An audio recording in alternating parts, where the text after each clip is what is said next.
자, 안녕하세요. 주식클래스 내일정시입니다.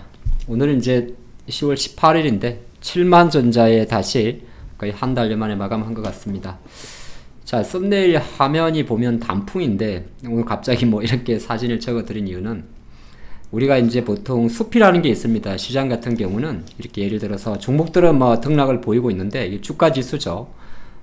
코스피 지수입니다. 지수가 견조할 때는 뭐 특정 한 종목이 올라서 지수가 견조할 수도 있고요.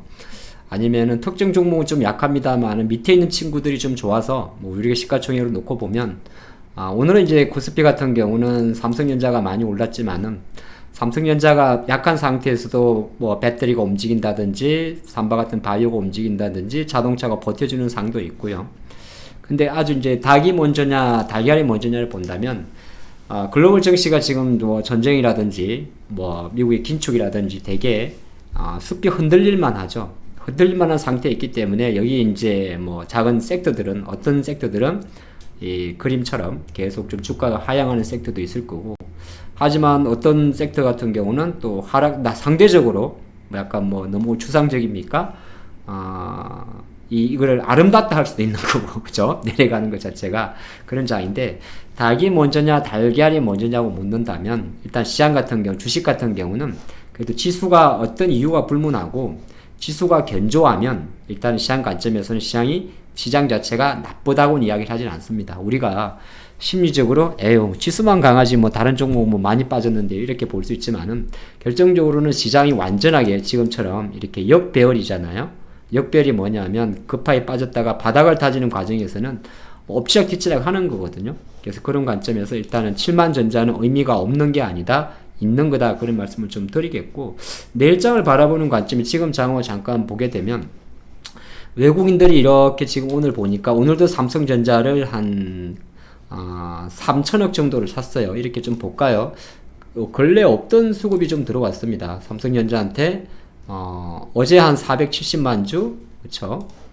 오늘 한 490만 주. 금액으로 바꿔보면 이틀 연속 3천억 이상의 매수가 들어왔습니다. 과연 이틀 연속 3천억 이상의 매수가 들어온 경우가 9월 초순에 잠깐 있었죠. 9월 초순에 5천억이 들어오고 그 다음날 2,400이 들어왔었는데, 아이러니하게도 주가도 그 당시에 7만 전자가 갔었고 또 올랐다가 빠졌던 자리죠. 물론 내용은 좀 다를 수는 있겠지만 중요한 거는 삼성전자가 올라갔다는 거는 어떻게 보게 되면 지수의 견조한 하방치를 좀 의미한다고 볼 수 있을 것 같습니다. 물론 삼성전자만 올라갔기 때문에 다른 종목은 조금 약했을 수도 있어요.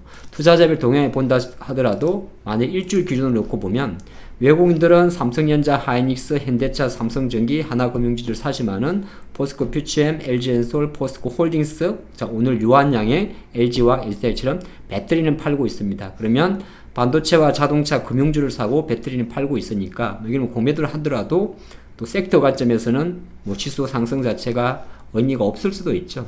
근데 이건 이제 어떻게 해석을 하냐면 뭐 내일장도 미국도 마찬가지죠. 미국도 자막에 놓고 보면 나스닥을 놓고 보면 자꾸 내려갈 것 같아요. 그림도 아직은 좀 애매합니다. 국내 지금 코스피 지수랑 애매한데 나스닥은 기술주가 많고 실제적으로 S&P라든지 다우를 놓고 보면 오히려 그렇게 그래프가 나쁠 것 같지는 않습니다. 왜냐하면 약간 장봉을 높이고 있으니까. 그러면 이 말은 뭐냐면 우리가 말하는 시장 같은 경우는 어떤 쏠림 현상의 완화 속에서 결정적으로 워낙 배터리 쪽으로 쏠렸었기 때문에 그 완화 속에서 체질적인 면에서 나쁠 수 있습니다만은 전체적으로 의미 없는 양봉은 없기 때문에, 다른 한편으로는 장중에 발표됐던 중국의 주요 지표도 계속 턴을 하고 있죠. 중국에서 이거는 연간으로 환산했을 경우인데, 컨센서스는 3분기 기준으로 4.4를 예상했습니다만 4.9가 나왔고, 그러면 중국 정부가 생각하는 5%가 가능할 수도 있어요. 그리고 중국의 주요 소매 판매 같은 경우도 전달 4.6에서 5.5%면 어느 정도 중국 증시는, 중국 지표 자체는, 중국 경기는 상당히 많은, 오늘 같은 날 또 중국 증시가 빠지긴 했습니다만은 전체적으로 지표 자체는, 그러니까 주가라는 거는 그냥 시차를 두고 바로바로 즉각 반응을 하고, 경제 지표라는 거는 과거 데이터, 뭐 사실 오늘 발표됐던 중국의 3분기 지표도 지난 7, 8, 9, 9월달 지난 데이터죠. 지난 데이터의 결과입니다만은 중국의 지표는 주요 7월달부터 좀 돌아서는 그림을 보여주고 있습니다. 근데 이제 투자분들은 여기에 못 기다리는 거죠. 왜 그러냐면 근데 지표는 잘 나왔는데 우리 중국 상해 증시 빠졌는데요? 빠졌죠. 그러면 우리는 어떤 거에 기준점을 삼으면 상해 증시 같은 경우는 중국 내수 기반 국영기업 부동산 관련 노이즈가 큰 거고 오늘 같은 날은 한편으로 엔비디아 이슈가 있었기 때문에 과연 중국의 홍콩 지수를 봐가지고 중국의 테크주들이 정말 엔비디아의 저가형 AI 칩까지 수출 규제 품목에 포함된 거에 많이 반응을 받았냐 보면 그렇게 반응한 건 없습니다. 그래서 시장 우리가 항상 보게 되면 그럼 결과적으로 숲이라는 거죠. 그러면 중국 경기라는 거는 지표는 좋아지고 있습니다만은 실제적으로 여전히 부동산에 대한 노이즈는 남아있는 거고요. 그렇게 해석할 수가 있는 거죠. 근데 우리는 미국을 투자할 때 다우지수에 대한 변동성보다는 한국인 기술주가 많기 때문에 나스닥을 보는 것처럼 중국도 중국 본토에 대한 이야기는 어떻게 보게 되면 일부 섹터에 제한적인 거고 소비재, 테크주 관점에서 놓고 봤을 때는 오늘 그렇게 엔비디아 이슈에 많이 반응을 안 했다 할 수가 있습니다. 심지어 대만의 TSMC, 대만 가정시는 아직은 뭐 제대로 표시가 안 됐겠지만은 대만 정시마저도 그렇게 반응이 안 됐다 볼 수 있습니다. 물론 이 지수는 어제 지수입니다. 그래서 요건은 뭐냐 하면 여전히 지금 유가는 불안한, 지금 이건 어제 종가입니다만은 다시 88달러에 있고 여러 가지 이슈가 진행되는데 외국인들이 이렇게 주식을 만약에 산다는 거는 그래도 제가 볼 때는 한국 증시의 펀더멘털이 나쁘지 않다는 건데 외국인들이 많이 산 종목에 공통점이 있어요.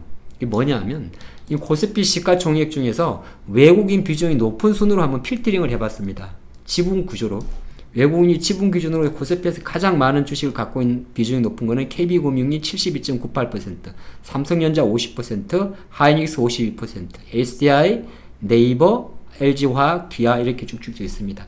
여기 조금 빠진 것도 좀 없잖아 있는 것 같은데 결정적으로는 그러면 외국인들이 지분이 많은 종목에 대한 지분을 늘렸다는 것은 이 당장 이 기업의 주가를 말하는 게 아니고 어떻게 보게 되면 그냥 한국 주식에 대한 어떤 매도와 매수에서 매수 포지션을 유지한다 볼 수 있는 거죠. 근데 코스닥이 조금 약한 거는 코스닥은 50%가 넘는 종목이 없습니다. 제일 많은 게 잘해야 JYP가 43%, 시주동공업이 37% 정도 되는 거죠. 그 관점 뭐냐면 우리가 주식 투자 관점에서 환율과 주가의 관계를 상관 분석하는 법이 있는데 지금 보는 화면에서 파란선이 주가 지수고요. 약간 제가 노란색을 이 노란색이 아니라 5만원권 감안해가지고 5만원권 색깔을 집어넣는데 표준이 어떨지 모르겠어요. 근데 추세적으로는 우리가 다 아는 내용이죠. 환율과 주가는 반대 방향입니다. 근데 이게 이런 게 있어요. 주가가 내려서 환율이 오를 때도 있고요. 똑같은 논리인데 주가가 올라서 환율이 올랐다 볼 수도 있고 환율이 올라서 주가가 내렸다 볼 수도 있는 거예요. 근데 사실은 그거는 순서는 중요하지 않아요. 통상적으로 큰 변동성에서는 중요한 건 변동성입니다. 주가가 급하게 빠졌다는 말은 환율이 급하게 올랐을 거고 환율이 급하게 빠졌다는 말은 주가가 급하게 올랐을 겁니다. 근데 지금 같은 경우는 추세적으로 환율은 천천히 오르고 있는 상태였고 우리나라 증시는 6월달 고점에 천천히 빠지고 있는 증시예요.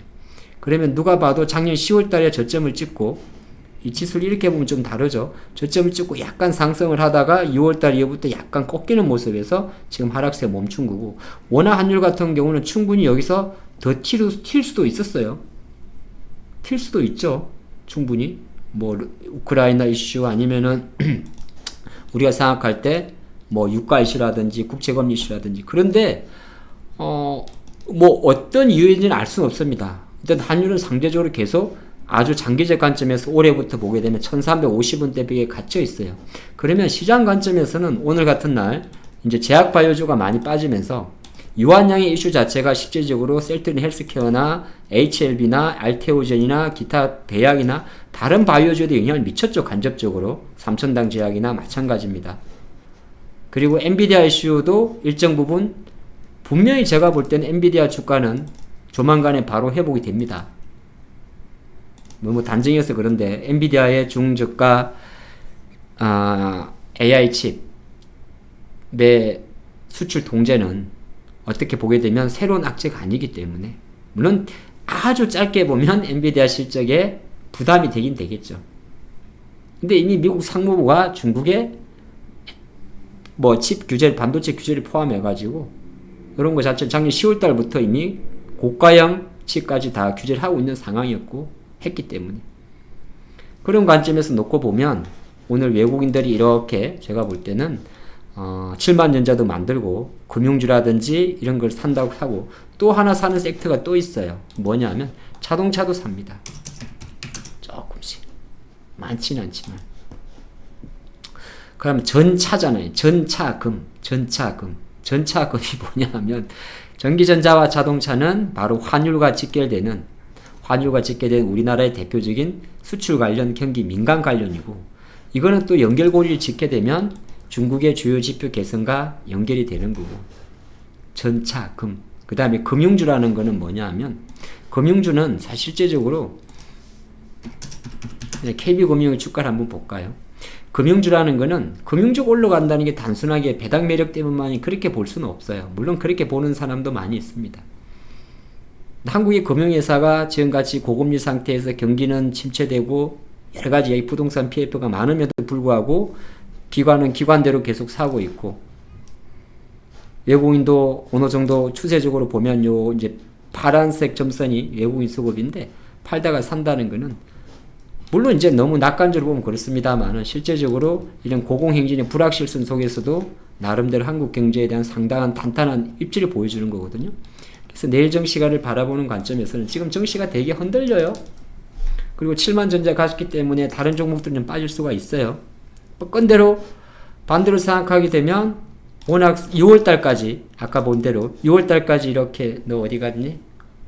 6월달까지 이렇게 꾸역꾸역 작년 2150을 찍고 2300으로 올라오면서 오히려 삼성전자나 하이닉스보다 포스코 그룹이 5위까지 오면서 올라왔던 그 수급 자체가 약간 빠지는 게 아니죠. 이게 쉽게 말해서 상대적으로 덜 붙는 거죠.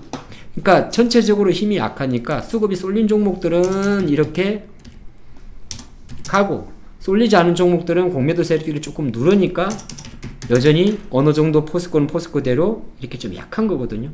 그러니까 하나를 7월달 장이 강했을 때는 우리가 상반기처럼 이렇게 세게 올라올 때는 그 센 걸 사기 위해서 다른 걸 팔아서 갔던 거고, 그거는 이제 구분을 좀 지으시는 게 좋을 것 같아요. 갔던 거고, 6월달 이후부터 장이 비리비리 하면서 밑에 지수입니다. 비리비리 하면서 하락 밴도스 보였던 것은 그 셌던, 그러니까 이 급락했던 게 다 패턴이거든요. 셌던 수급에 대한 공격적인 매도가 나오면서 빠졌던 거고, 지금 같은 경우 반등하는 거는 거기에 대해서 매도가 많은 게 아니라 상대적으로 견조한 섹터에 대해서 매수가 들어오는 겁니다. 내용이 좀 어렵네요. 네. 그래서 돌고 돌아서 실제적으로 대외 불확실성이 있지만은 제가 생각할 때 7만 전자는 의미가 없는 게 아니지 않나. 그리고 외국인들이 사는 종목이 절대적인 수익은 넣지는 안 날 수 있다 하더라도 외국인들이 한국 주식을 매수를 한다는 것은 기타 다른 종목에 대해서도 여전히 기회는 열려 있고, 그 과정 속에서 아주 일부 종목들의 극한 변동성과 신용 물량, 반대 매매, CFD 계좌에 대한 불확실성 때문에 종목의 변동성이 크다. 이렇게 볼 수 있을 것 같습니다. 내일도 화이팅 하시기 바랍니다.